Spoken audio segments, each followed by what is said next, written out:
রাতের বেলা এক চোর একটা ঘরে ঢুকেছে চুরি করতে। চোর দেখে ঘরের মধ্যে একটা বুড়ি মহিলা ঘুমিয়ে আছে। চোরের নড়াচড়ার শব্দ শুনে হঠাৎ বুড়ি মহিলার ঘুম ভেঙে গেল। চোর ভাবলো এবার হয়তো আমি ধরা পড়েই গেছি, এবার কি করি।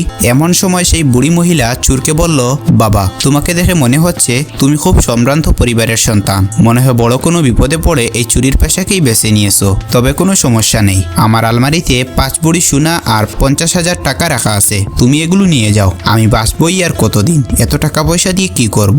তবে বাবা, আমি একটু আগে ঘুমের মধ্যে একটা আশ্চর্যজনক স্বপ্ন দেখেছি। এই স্বপ্নের ব্যাখ্যা বুঝতে পারছি না, তুমি আমাকে একটু এই স্বপ্নের ব্যাখ্যাটা বলে দিয়ে যাও। তখন চোর বলল, ঠিক আছে, বলেন তো আপনি কি স্বপ্ন দেখলেন। বুড়ি মহিলা বলল, তাহলে শুনো, আমি দেখলাম বিশাল বড় একটা মরুভূমির মধ্যে আমি হারিয়ে গিয়েছি। এমন সময় একটা ঈগল এসে আমার সামনে বলল, জামাল জামাল জামাল। এরপর ঈগল পাখিটি চলে গেল।